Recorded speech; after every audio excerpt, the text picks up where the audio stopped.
Fearless Families. This is Dr. Cheryl Schmidt, and welcome to the Fearless Family Health Podcast. In a world that is filled with fear, my hope is to bring you inspiration, information, and support to live more joyfully and more healthy. Come with us as we interview parents, doctors, and experts in all areas of health and vitality. Let's make you the master of your family's future. Hello, everybody, and welcome to another episode of Fearless Family Health. Today, my guest on this episode is Dr. Jeanne Ohm. If you are a chiropractor, you have probably known Dr. Ohm since you were a student, or at least since you were a chiropractor. She is so involved in the chiropractic organization, foundation, practice that if you haven't heard of her, you've probably been hiding under a rock. So today with Jeanne, she has so much expertise in pregnancy and pediatric care and family wellness care. But really what we get into today is the source of our knowing, the source of our being, and being authentic with ourselves and really getting back to community. And so I really wanted to talk with Dr. Ohm because she has such a good grasp of all these areas, and she has such a wonderful family. She is so inspiring and connected, and I think that her sharing will not only be good for practitioners, but also for anybody who is raising a family in today's age, and just who is living life right now in this era of media and online access. Just getting back to our source. We need to get back to the big picture of who we are as humanity. So a little bit about Jeanne, if you don't know who she is already. She co-founded the family wellness care practice in 1981 with her husband, Dr. Tom. They have 6 children and 8 grandchildren who were all born at home and are living the chiropractic family lifestyle. Dr. Ohm is an instructor, author, and innovator. Her passion is training doctors of chiropractic with specific techniques for care in pregnancy, birth, and infancy, forming national alliances for chiropractors with like-minded perinatal practitioners, empowering mothers to make informed choices, and offering pertinent patient educational materials. She is Chief Executive Officer of the International Chiropractic Pediatric Association and Executive Editor of Pathways to Family Wellness magazine. So I'm happy to have today with me Dr. Jeanne Ohm. Hi, Dr. Ohm. Thank you so much for joining me on the podcast today. I'm so excited to have you. You've been one of my mentors for, basically since I started chiropractic.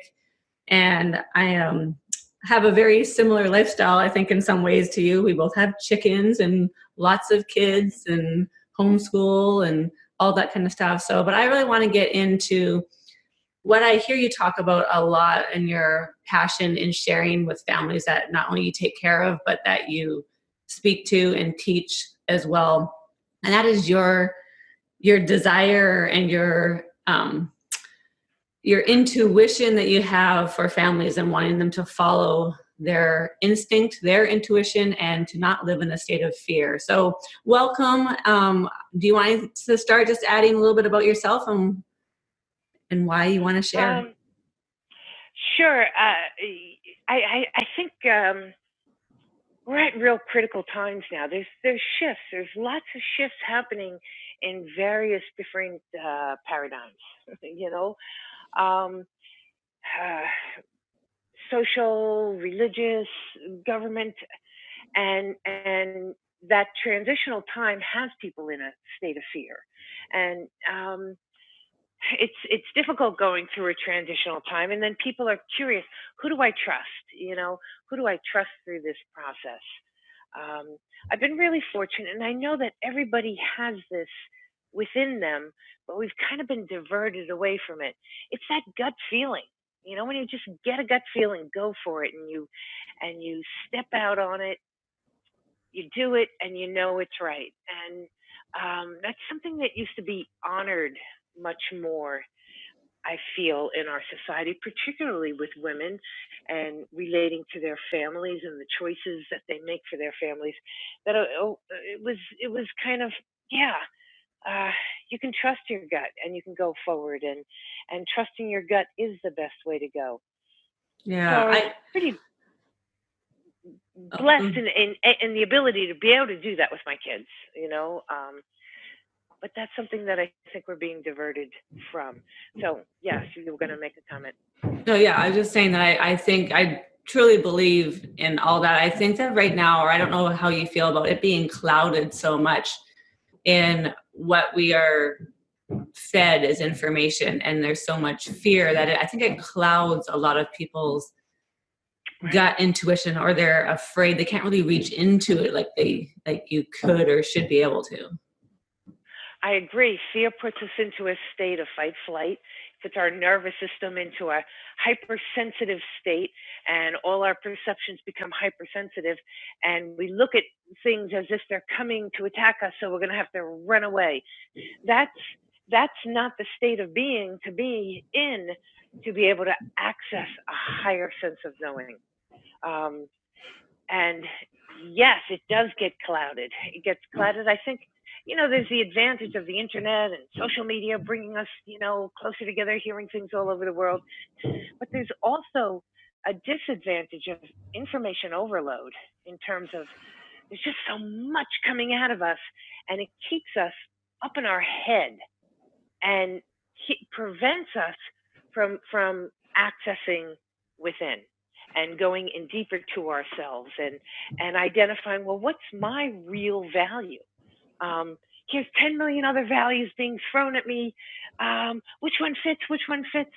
It's not about which one outside of us fits. What inside of me is my real value?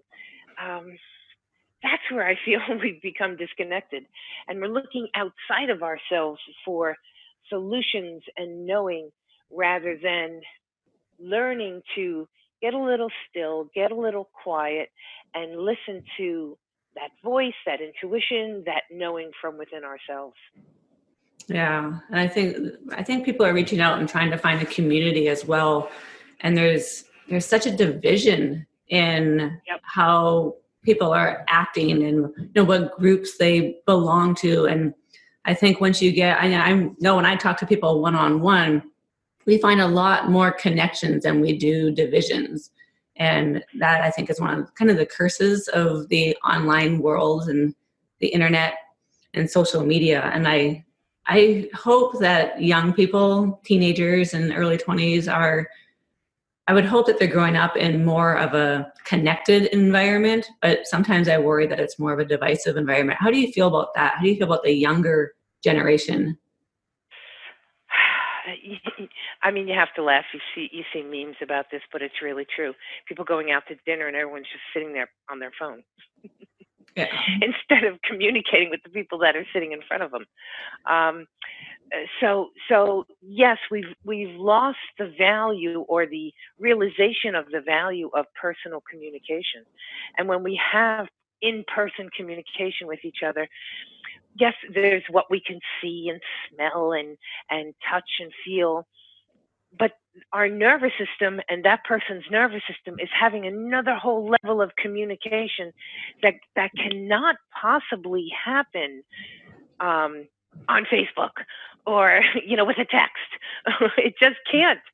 So we're putting our systems, our ability to perceive and integrate what's going on, at a huge deficit, by just resorting to texting instead of sitting there with a person and feeling them and watching their body move, and sensing, those vibrations, or whatever you want to sense it as they're responding back to us. And that's what creates such intensity on Facebook. Somebody says something, and then somebody else says, "What do you mean?" And it's like, no, that's not what I meant at all. Because you're devoid, your nervous system, your intelligence within you is devoid of this information that should be coming through person to person. And so, it's like sitting there with blinders on and trying to have a conversation. Um, so I think that human part, and this is something I was just talking about yesterday to somebody here at Pathways, we're separating ourselves from our our humanness, the fact that we're in this body and that we do feel and we need to touch and we need to taste and we need to integrate in person with each other. That's huge. That's a wonderful part of our humanness. And when we don't have that, a big part of us, yes, is affected by the communication itself, but is now in void and is lonely and separated because of that. And then so we see, oh, we have all this depression going on and all these disorders and of people feeling disconnected. Yeah, yeah, because we're disconnecting from our humanness and our interrelations, human to human, people to people. Um, that's serious. That's a big thing. Yeah. I mean, That's going on. I was just listening to a different podcast and they were talking about depression and they were talking about drug use and internet use and all those things. They all stem from a place of not having a community or a support system and not having a sense of meaningful work and accomplishment and value and all those things. I think we're having trouble with in our environment right now, especially with our young people and our teenagers and early 20s, preteens. Those age groups have kind of gotten lost in that. And mothers too. I mean, here are mothers. You look back at how human living was in the clan and the tribes, and a mother after she gave birth was never left alone for months to have to do what she has to do and then get visited by her partner later on in the day for some time. I mean, she was never stranded. There was other women and other kids, and her kids were hanging out with other kids and playing, so she didn't have to worry about them. And there she was with other mothers. Okay, we'll take over the load and make sure you got to have enough food and nourishment and what you need during this time, you and the baby. And then she would reciprocate, a few years later when this kid was 2 years old and somebody else had their new baby. There was just a community, an in-person, consistent, stable community for the family to grow up in. And we're so far from that with people living in these individual houses, not even knowing who their neighbor is and not even recognizing here's mothers coming out, no support after birth and just kind of stranded, trying to make sense of her new life and be able to handle that with zero support from, and I don't know, oh, the government can set in and we can have, give her maternal leave and whatnot. That's not the root of the problem. The answer or the solution to it is connectivity with other people. And it just comes back to that. We're deviating from the human basicness that we need. We're just getting further from it. Of course, we're skewing off and losing it. It's. I think that's why we are seeing a big push for a big authenticity. Authenticity is so huge right now because people really want to be known, they want to be seen, and they want to be loved for who they are. And when we get online, sometimes it's keeping up with the Joneses and putting on a false mask of who you are and what your life is. And I frequently talk to the women that I take care of, the moms and the young ladies I take care of, that it's the Facebook filter. I say it's a Facebook filter. This isn't their life. Isn't all roses and sunshine and beautiful vacations and children dressed perfectly all the time. That this isn't what real life is. And sometimes that just giving them that information and that knowledge, you can see them just like, oh, okay, I don't have to be perfect. And I think that is Oh, it's so hard with that online life and, the Instagrammable photos and all those things that are going on, and how that puts so much pressure on people. They don't feel like they'll be loved for who they are, and that pushes them further away from reaching out for community, I think. Sure, and that's been set up with the whole educational system. You have to go into this box, you have to get your A's, you need to pass this class, you need to do this, blah, blah, blah, blah. Yeah. Instead of, hey, whoever it is that you are is a wonderful thing. So our individual expression of who it is that we are has not been honored. As a matter of fact, that's getting squashed. No, no, no. Be like everyone else, and have the little Stepford Wise smile on your face, and it is like you say, unauthentic. We're being trained to be unauthentic. Don't make too much noise. Don't bounce on the couch. Don't do something. Everyone will look at you, and so we come out with our individual expression, and then if you don't have the strength, so like, I really don't care what anyone thinks, then you fall back into, oh, so the only way that I get accepted and loved is by following the status quo, instead of, who am I in this status quo? Who am I, and what's my feelings about that, and what do I want to do with it? Yeah. We've lost that individual expression, that identity that says, yes, you and your expression is phenomenal, is awesome. So yes. Yeah, and getting to the Yes. root of why do you want, why do you want to look a certain way? Why do you want to have that purse or those pair of shoes? Like, go from teenagers to adult. Like, what does that bring you? What are your values, and why are you striving for that as part of your life? I agree, and I think again what's happened is we've been trained by media, TV, education, etc., to take our values and look at, oh, what's the cultural norm value? What's everyone else doing? That's my value too. Rather than, no, I'm not going to follow that because that's what everyone else is doing. That's not who I am. I'm very uncomfortable walking in heels. Some people like it, some people don't, but I'm not going to wear them. As a matter of fact, I'm not going to wear shoes at all because I just don't like them. When it's cold out, I'll put something on, but generally speaking, so it's all looking for this acceptance outside of ourselves, but our educational system, the TV shows, the nonsense sitcoms, are all with an agenda of, don't go to yourself. You don't know. Follow what everyone else is doing. And if you don't, you'll be laughed at, ridiculed, shamed, separated, made to feel like there's something wrong with you.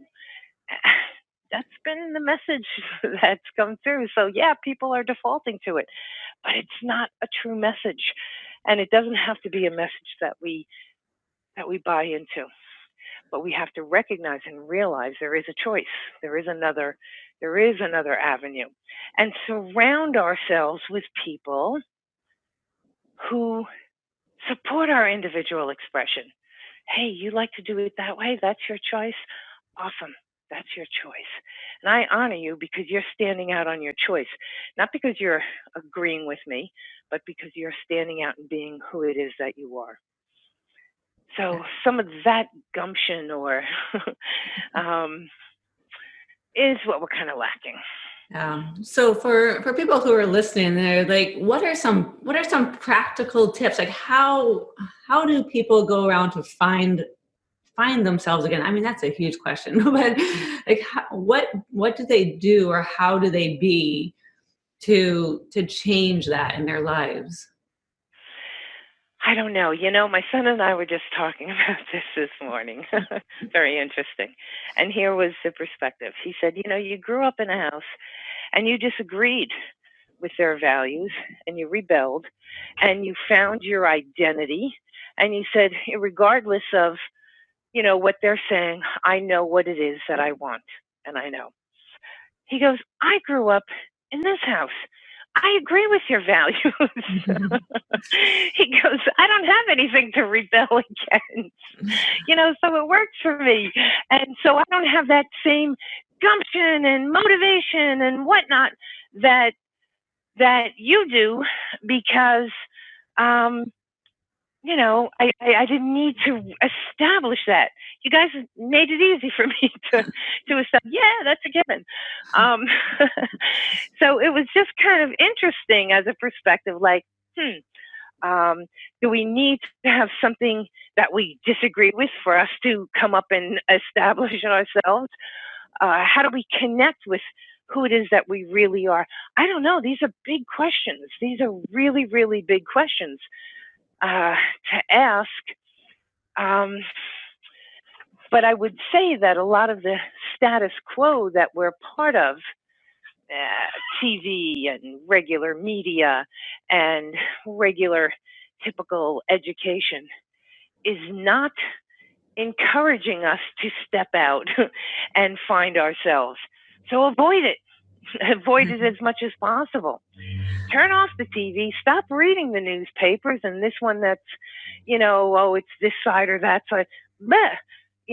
Go deeper. Just go deeper. I wish people would realize that there aren't sides and we're all on the same side. I think we all have a basic need and want for the same things. Like most families all want their families to be happy and healthy and, successful, whatever that term means to you. We all want the same things for our families, and we shouldn't have sides on achieving that. People may have different ways of going about it, but it doesn't make anybody right or wrong. The one thing that if we could have is respect for that person to be making their choices for themselves and for their family. That's all. Just respect. So I may disagree with it. It's not what I choose to do with my family, but I respect that that's your choice and that's what you're doing. And I respect that. Now here's kind of a key, because I see inside of you more than just, this politically motivated or, opinionated person. I see within you an intelligence. I see within you something bigger than what is it? Your experiences or the essence of who it is that you are is the same of the essence of who it is that I am. That's our sameness. We may express it differently. We may feel things differently. We may, choose to do things differently.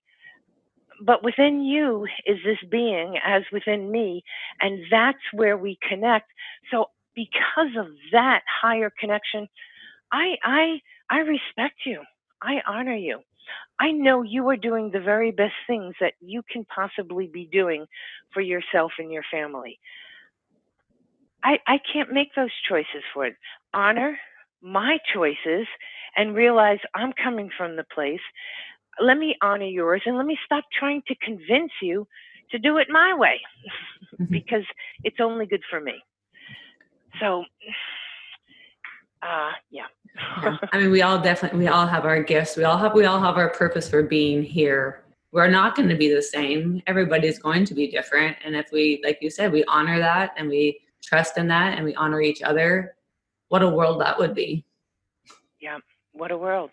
That's all we need to do. It's a simple, basic little golden rule of being respectful and honoring each other. Yeah. And what a place. And I think, I don't know where you've got that, because obviously it's not what's taught in our society these days. We're not taught to honor and cherish each other as individuals, but also as one. I can say that I probably got most, if not all of that, through chiropractic and chiropractic philosophy, and my experiences as being a chiropractor and taking care of all kinds of different people coming from different backgrounds and resources and paradigms. So do you feel that's where you got it from as well, or do you think it came from further deeper than that? It's different places, because I had it before I knew about chiropractic, but how about just this simple thing that you get it from how you like to be treated? Yeah. You know, it's really that simple. I like to be honored and respected. And so, wow, if that's how I like it, why can't I just do that to somebody else? Even if there's disagreement, let me step back and give them that, and give them that benefit of the doubt that I can't possibly know, you know, what's best for them. All I can know is that that's the way I want to be treated. That's the way I want to feel when I'm with somebody. So why then wouldn't I want to do that with somebody else? Yeah. Give them that at least as a starting point for our relationship and our communication. And I have to say, just speaking with you kind of encompasses what my podcast is all about. It's about fearless family health in all aspects of health. And that comes from a deep knowing and understanding of us as individuals, but also us as a community.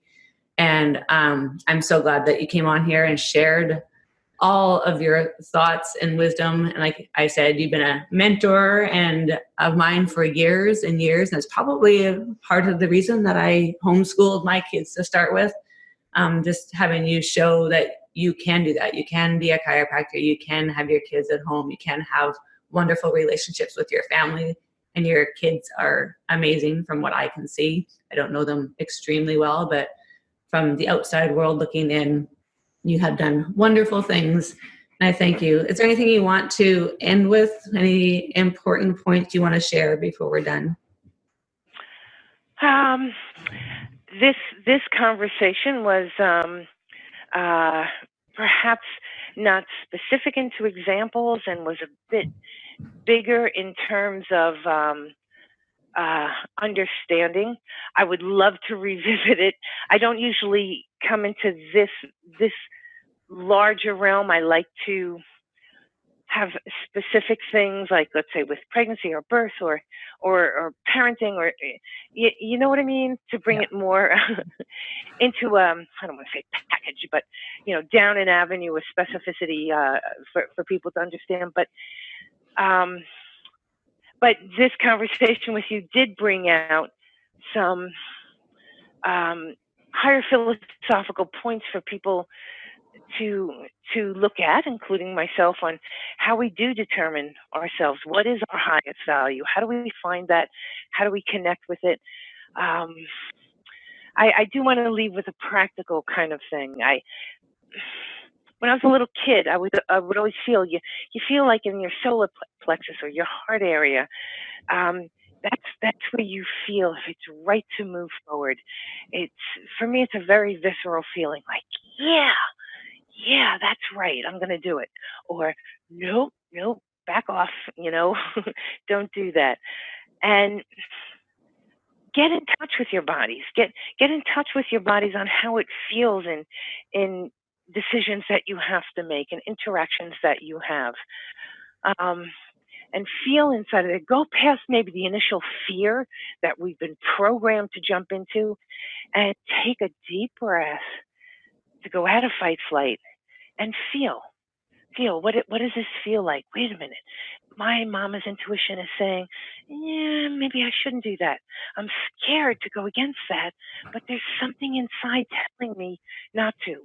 Or there's something inside telling me, yes, do it. I'm scared to do it, but there's something bigger. So be authentic within yourself to find your authenticity. Be afraid to connect and feel and go deeper. And you'll make mistakes. We all make mistakes on it.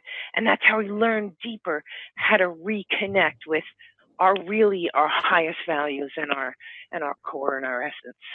So. Yeah.